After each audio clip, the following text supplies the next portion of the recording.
سلام الله عليكم متابعي الكرام، سعيدة بلقياكم في هذا العرض الإخباري، وهذا أبرز عنوانه: تهديد عاجل لمهني سيارات الأجرة ابتداء من الأسبوع المقبل.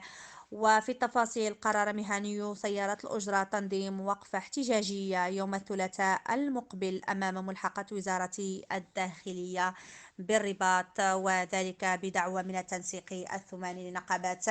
المهنية لقطاع سيارات الأجرة، تنديدا بتردي الوضع المهني والمادي والمعنوي لمهني سيارات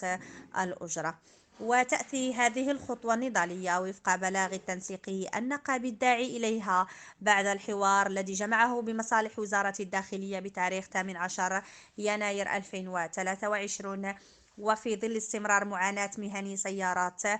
الأجرة وازدياد وضعهم سوءا واستفحالا بلغ حد الإفلاس في بعض الحالات. وتطالب النقابات المعنية بالترخيص للسائقين المهنيين وفق شروط تراعي الأقدمية والحالة الاجتماعية والخصاص في رخص الاستغلال الذي تعرفه العديد من المدن والأقاليم، ومحاربة النقل السري عبر التطبيقات، وكذلك التسريع بإخراج قانون ينظم المهنة متوافق بشأنها، وتسقيف أسعار المحروقات